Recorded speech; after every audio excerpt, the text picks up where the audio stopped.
Hello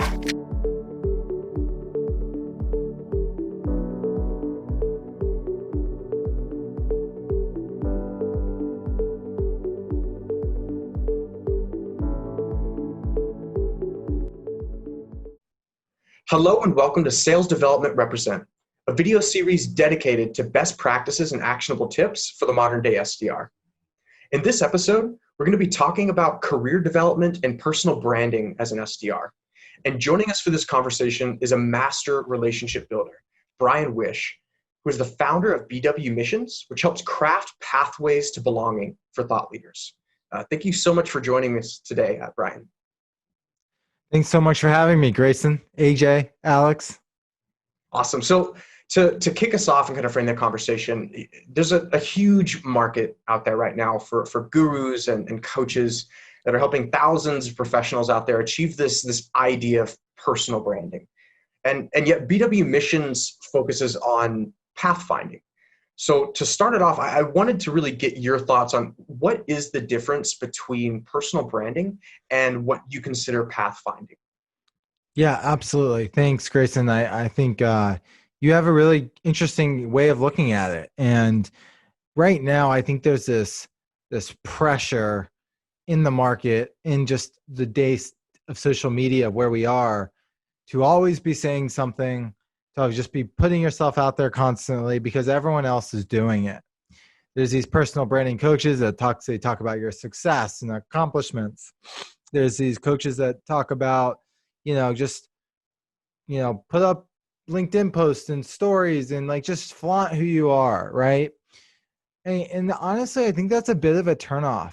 And I think having a personal brand without a direction, having a brand just to kind of share what's out there, I think if not done with care and tact and purpose, can really rub a lot of people the wrong way.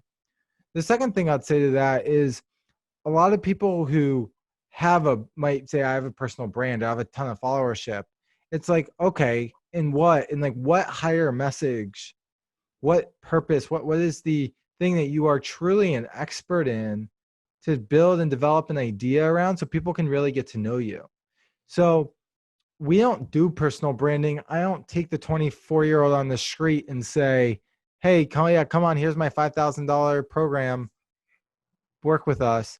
We're working with the true expert, the PhDs, the masters, the already proven leaders who are true experts in their space, whether it is behavioral design, whether that is working on weapons that end kind of killing, and AI, working with people of very high regard and really pouring gas on a message that they've already established, right? We're taking a fire they've built and we're just dumping gas on it because we have the frameworks and tools to do it. Now, if someone comes to us and says, I do want to build a brand, I really look at them and say, okay, is this a person an expert in what they're doing? Does it make sense? We don't just work with anyone, and we limit the amount of people we work with, and we're not just selling a blanket package to anyone who can work with us. And we have a very specialized approach. And that's why when I say it's personal branding, the people we work with, where it's a very tailor-made process. It's what I like to call pathfinding. It's a much different way of thinking about it. And when you kind of take it into the context of an SDR and someone who might be newer in their career, they don't have that fire, like you were talking about, something that's already been built where you can take it and sort of throw fuel on it, like you were talking about. So for someone who might be more interested in the idea of personal brand and sort of building up a presence online, the difference between that and pathfinding is sort of almost like it's a prerequisite almost to go through the pathfinding process and really get started down that journey. Is that accurate? Would you agree with me? Is there something else process-wise that you have to do to start that? Yeah, correct. I mean, before we dig into even the process or, any of what I would say allows you to successfully kind of find your way with a message, let's just take someone like Morgan Ingram. I know he's familiar with your audience. He's done a lot of work in the sales space, right? Morgan and I went to school together. We graduated at the same time. We were on very similar trajectories. Morgan, wanted to do a video game company that he was working on out of college. We were the only two that stayed back in Athens. He was trying to find his way. He's kind of looking internally. Corporate America wasn't for him. He knew that. He trusted that. He had enough with that. He said, okay, I want to be a speaker. And he started putting out tons of content. And he's like, content, this is interesting. Then, because Morgan's a hustler, he found a job at Terminus in the SDR role. Well, he had already had all this content experience. So he took the content and he applied it to, the sales role to start driving leads. Morgan kind of found his own way and became an expert over time in the sales space, using his content and relationships and kind of looking inward and saying, I don't just want to be an everyday SDR. Morgan created his own niche within the sales community. And so I'd speak to the young professional out there, the incoming SDR has been there 2 or 3 years. Everyone in your role, if you're going to succeed, everyone's going to hustle. Everyone's going to be scrappy. You might make your numbers, right? Like, do you just want to be judged on the number though? Right? What are we going towards? What are people going to remember you for that you solely stand for? And the closer you can get to standing for, I'd like to say one thing, the more it is. And Morgan had the SDR Chronicles, and that's what allowed him to separate. He built his brand really tightly within that space that people said, oh, that SDR guy. And it was so simple. Totally agree, Bryan. And to kind of dive into the process now, how can somebody get started on their journey to really find their path and really feel like they belong in whatever community that they end up going into? How do they get started? Yeah. Let me ask you a question. What's a great organization that has an awesome SDR focus? Gong? Sales Loft? Okay, Sales Loft. Let's just go with the Atlanta company. That's where I kind of built my roots, right? That's like someone going, so what most people do is they go through, let's say, University of Georgia, best school in Georgia. They go through Georgia, and they go through the marketing and they get a sales certificate. And they're like, yep, I'm going to go get a sales job. And they're going to look at the shiny object. Oh, Sales Loft, epic company in Atlanta. I'm going to go get a job there. I'm going to apply. I'm going to get through the door because I got my sales certificate. I have to follow my degree. And this is like my box. This is where I fit in the world. And then what most people do, they do that. And then they go work at that company for 2 or 3 years. And like most of my friends from college, I'm not really that close with anymore. They're miserable 2 or 3 years later in their job because they didn't take the time to actually think deeply and look internally and look at themselves in the mirror and ask themselves some really hard questions. Like, who am I? What really aligns with me? What are my values? What are the types of relationships that are going to get me to where I want to go? And if you spend so much time just applying aimlessly these jobs that you think fit your own box, opposed to figuring out the things that actually make your own box and aligning opportunities to that, right? You're not, I think, going to be happy, fulfilled. You're because you need to really do the hard work and look at yourself in the mirror and take some time to do some self-discovery. And that's the first step, I would say, on the journey. And where most people get off the tracks or on the wrong path is by just not going in depth enough with getting a sense of who they are and just applying because they want a shiny object on their resume. That's I think that probably hits home for a lot of people listening to this now, and SDRs in particular, like you said, who follow that sort of just next best step kind of pathway that's been laid out to them by more than likely themselves, based on what they've done before, previously in college, like what society tells them to kind of do and go into. So let's say that I am one of those reps and I have spent a year or two at a role and kind of look at myself and I'm like, you know what, this really isn't for me. This is something that I thought I wanted, but I don't. If I want to take that moment and really introspectively kind of look at myself and go through that discovery, what advice would you give to someone who's in that position? What's the next best step for them? Other than you take the moment, you look inside, you ask yourself those questions. What's the next thing that people tend to do? Yeah, I think, first and foremost, it's about asking yourself the right questions, right? And the right curiosities, the right things that you're thinking about for your future. You should be able to kind of draw insights from the things that are kind of staring at you that are hard to swallow and start asking yourself questions around those. Like, am I happy? Are the people in my life the right people I need to go where I want to? It's about starting with the end in mind. I'm a big fan of reverse engineering, right?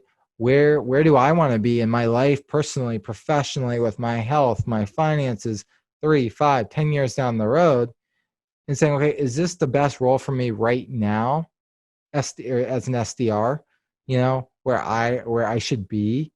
I think it's getting very aligned on the right question. So like, okay, let's say an SDR says, okay, let's just be practical here. Let's say an SDR says, I want to be in the top, of my sales class. I want to be the best SDR out there. Okay, well, instead of just like aimlessly having actions, what I would do is say, take some time to do self-introspection and do, okay, great. Who are the best SDRs out there? What are their numbers? What do I need to do to develop the skills, habits, routines to get there? What are, asking themselves the questions to kind of work backwards. And then it's, okay, who are the people that are at the top of their class that they can build relationships with and learn from? Because typically those people are going to have ingredients, right? And when you combine asking yourselves the hard questions and getting super real with yourself with the right relationships, typically it can lead to the end outcome that you're looking for. And so I think people go aimlessly into these jobs, and then once they're in the jobs, they don't even know what their goals are within them. They're just kind of filling a cog. And so for, I think, SDRs to stand out, it's really about getting super real with yourself and asking yourself, why are you there in the first place? And when you get there, okay, then what? And who are the people I need to know within the organization? So then I can continue to prolong my journey and make a big difference within the organization. Yeah, it sounds like, beyond just in kind of like reflection and looking in oneself, it really sounds like people and relationships are just equally as important. And I think a lot of, especially sellers, really kind of misinterpret or misunderstand this idea of building a community. And many tend to just see it as becoming popular or LinkedIn famous or viral. And so if somebody has discovered a good route for them, is really reflected on kind of how they want to go out and bring value to the world, what does it mean to you to build a community around an idea or a brand? Yeah, let's keep our SDR kind of context going for your audience, okay? So I'm an SDR. I get really clear on what I want.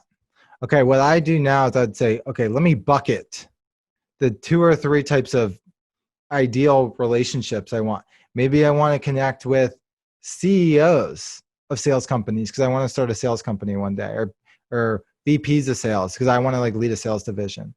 Maybe it's, I want to connect with other people at my same level because I realize building relationships horizontally to me within an organization is going to be really important to be there for me, that I can kind of share we're going through the same experiences. And maybe it's a set of mentors outside the organization that can foster thinking in different ways that maybe aren't as sales driven, but can provide different perspectives, right? So I bucket the kinds of people that I know will help me get to where I want to go, right? Then I'd make a list. When I was at the Atlanta Hawks, I was an intern. In the second week there, what I did was I went through the entire directory and I said, I reached out to all the executives. I reached out to the CRO. He didn't meet with me until the end of summer. The VP of sales. I worked in the sports programs department. It wasn't the internship I wanted. I had the best mentor and person who led me, but I went through the entire directory and I picked all the people I thought would be good fits. That was instrumental. That paid off for 5-6 years after. It still pays off to this day. And so I got really clear on the buckets within the Hawks organization that I really wanted to build relationships within. Now for an SDR, I do the same thing. Take those 3 buckets or name them for yourself. And it's about figuring out, how do you get in touch with them? How do you connect with them now? It's not about, it's great if you build followers on LinkedIn and you have a big email list, but like, okay, what's the purpose, right? And so if you can bucket around the people and build the audiences physically or online in ways with people that you connect to, you can really build meaningful relationships that are aligned with who you are because you actually took the freaking time to look at yourself in the mirror and say, this is who I am. And these are the people I want to surround myself with, versus aimlessly making bad relationships, right? And who don't really push and help you move forward. So that's what I would say to an SDR who comes into a company and says, this is how I want to stand out. Yeah, and I think, everyone ideally probably wants to do that. And I'm sure, a lot of people listening probably have their own lists of, either dream people they want to meet or talk to, or maybe even potential mentors. But I do think that there are a lot of people out there, competing for the time of leaders and mentors and those who can influence the lives of people. So how can they stand out when they go to do this? When they go out to build those relationships, to create that community, what can they do to not only get people's attention, but be memorable and build a great relationship and a foundation? I mean, I'll give you an example. There was a guy named Andrew Steinberg. He was the chief revenue officer of the Hawks when I started working there 5 or 6 years ago. I was like, I'll reach out to him, no shame. He's like, he has no business meeting with me. I'm an intern of a 100+ person organization. I emailed him probably 6 times throughout the summer. He didn't meet with me until the second to last day because I asked someone I knew who was friends with him within the organization to ask him to meet with me because they were higher up. Like, I was memorable because I was relentless in the pursuit of getting whatever I wanted, right? That's one. Then when you meet with someone, it's about preparing questions. It's about how, like studying them backwards, right? And like literally stalking them. Like, if I want to know something about someone, I'm going to go and find everything about them online. And I'm going to figure out questions that I know are going to hit them at the heart. And I'm also going to ask questions really strategically. Once I get them vulnerable, I'm going to build a relationship so they trust me. You guys are going to think I'm a manipulator. Sorry, and then a little crazy, but no big deal. And then I'm going to ask them questions about like, what's the outcome of me meeting them? Is it to just build the relationship? Like, what's my desired end goal from talking to someone? Is it to drive a sale in the future? So I'm going to ask very specific and intentional questions around the things I want out of the relationship. And I wouldn't call that manipulation. I would just call it intentionality, right? And so then I do that. So if, let's say I'm a SDR and I really want to build a group of mentors or like leaders within the organization, I'm going to be scrappy as heck getting in front of them. And then once I get in front of them, I'm going to make it super memorable. I'm going to have prepared questions for them and make it known to them I've prepared questions for them because that's impressive. I'm going to have a thank you note that's pre-written or mail it to them if it's not in person, right? And then I'm going to ask questions in the interview that create an opportunity that put a wedge in the door for a follow-up. So I'm going to really ask, and the goal is talk 10% of the time, ask questions 80% of the time. And if you can get them talking, you get more feedback and you get more intel. And if you do that well, you can figure out the opportunities in the door and you can wedge your way through, and then you can follow up with them and say, hey, I heard you saying you had a challenge with your CRM and how you manage your sales processes. I have a really efficient way to do that. I know I'm not at your level, but have you thought about this? Or, hey, I just read an article on this. And you can go intentionally out of your way to find something that someone might like and send it to them. And you just keep that going. And you do enough over and over again, then you make an ass down the road on whatever you're trying to achieve. And like, there's a book called Give and Take by Adam Grant, right? And if you give 80% more, things come back to you time in and time out. Yeah, I forget what community it is that it's always like give more than you take is the motto whenever you're discussing anything. I think it might be Sales Hacker. I can't remember for sure, but I feel like that's such a necessary thing for a lot of SDRs and anyone else who's sort of young and at the beginning of their career to really understand is the more that you can give early on, the more you're going to get later on.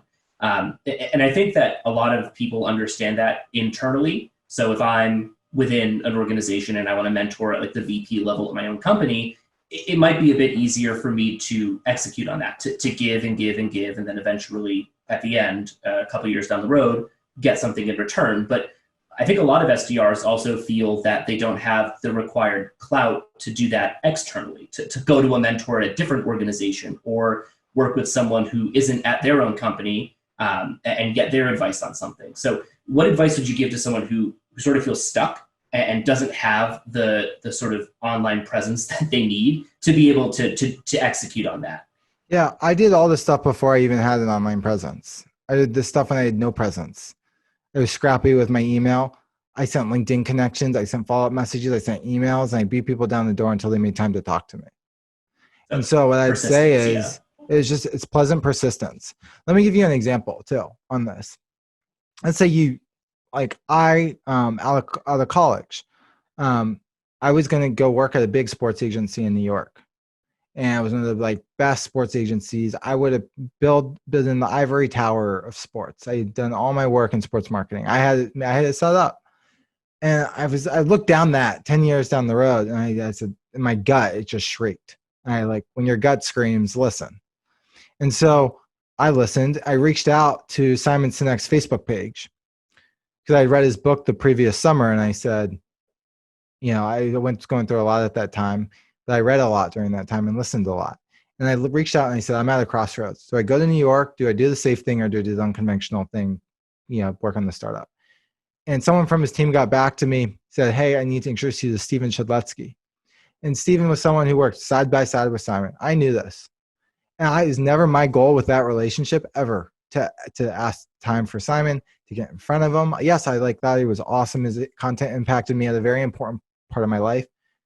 But I wanted help to figure out my decision of what was next. That's what they help people with. That's their whole mission, right? Help people find a fulfilling life. And so I reached out because I needed help. And I built a relationship with Steven for 5 or 6 years. It was never my goal to get through the assignment. I could have cared less. The relationship I had with Steven was very special. I had never met Steven in person, but again, I always tried to create value for him. I always tried to be a resource. He had helped me so much after college. He says to me, hey, Bryan, I'm coming to speak to a conference in Maryland. And he said, I'd love to meet you finally in person or whatever. I said, great, let's meet. And so I'm waiting for him. He's like, I'm coming up the escalator. He texts me, I'm coming up the escalator. And he comes up, and it's not him, it's Simon and his chief of staff, Layla. And Simon goes, hey, Bryan, nice to meet you. And I spent 45 minutes in the back room with him and Simon, and I saw what a real person it was. Now, if I had never, to go back to where we are and bring this around for everyone, if I had never questioned my path and said, okay, and done self-reflection to say something's off in my gut, and then reached out to build a relationship in a neighborhood, in a bucket that I described that could help me, I would have never met Steven. And but I built a relationship with him. But if I never gave him value, and it's like, to say thank you for all your time, he would have probably never done that. Now, I wasn't expecting that. But again, it's about looking at where you are, where you want to go, building the right relationships, creating the right opportunities, and then letting luck and serendipity take its course. You don't need a social profile and a big media presence to do any of this. The only reason I do this right now is to eat my own dog food with the clients that we work with, so they don't think I'm selling them something I don't know how to do.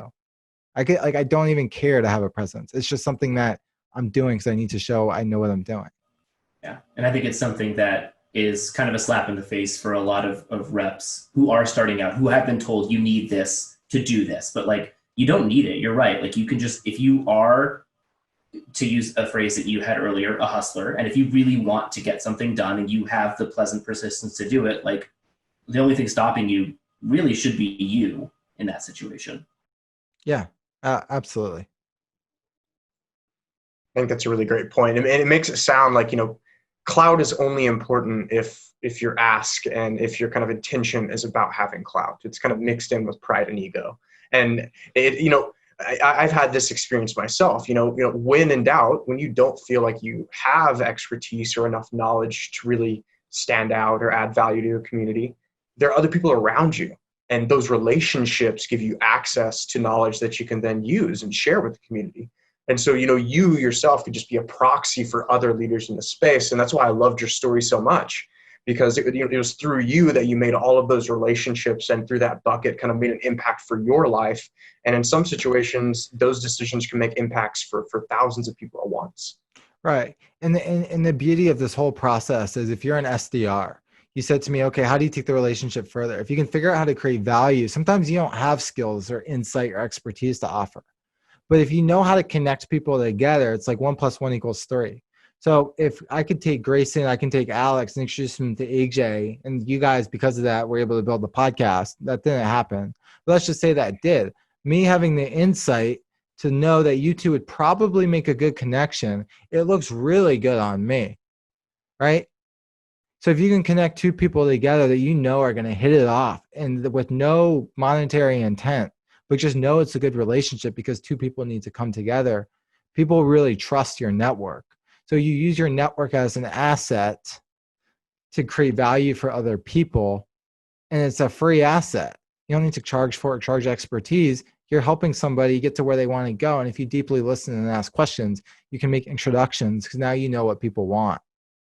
And you just use people to help them get there. And you don't need to write a book or do anything to do that. You just have to be a good relationship builder.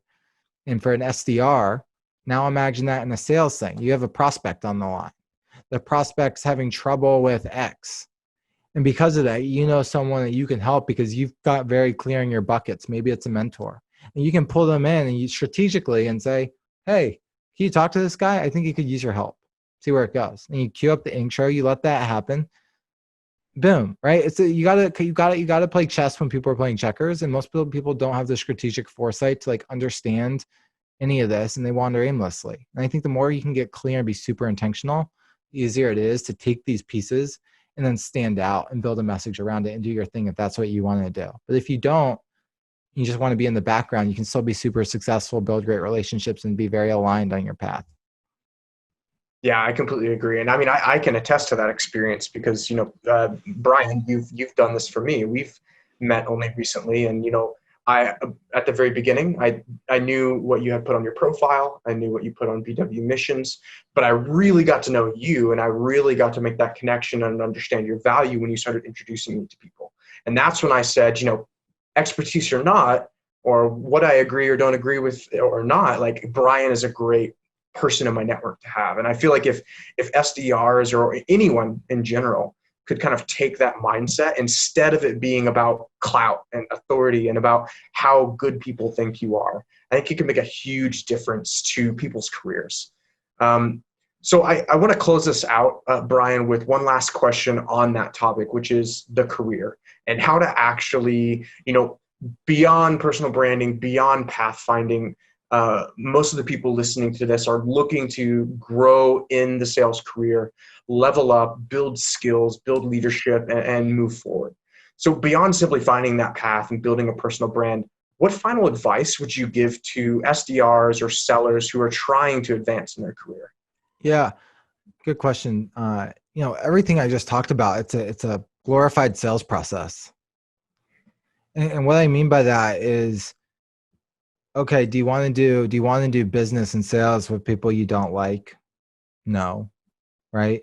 So it's kind of asking yourself in the mirror, understanding the types of people you want to work with will allow you to go find the buckets of the people you do want to work with.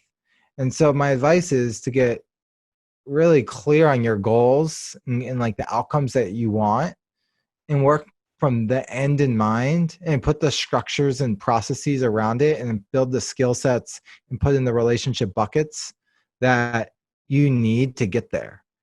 And that's what I would say. And if you want to just be a sales rep your whole life and be a VP and then do that and take the corporate trajectory, great. What's the path to do that? Figure that out and work backwards. If you want to lead your own sales organization one day on your own, what's that trajectory? If you want to start your own company that makes sales a pivotal function of that business, what's that trajectory? So if you really know where you want to go and ask yourself the questions of why am I here? How long should I be here? What's next? And kind of start assessing where you are consistently and build this as a framework into your life for just how to navigate and move through the world. I think it becomes a lot easier because you don't feel as aimless. You don't get this. I was talking to my therapist. I call him a personal coach, whatever, for myself.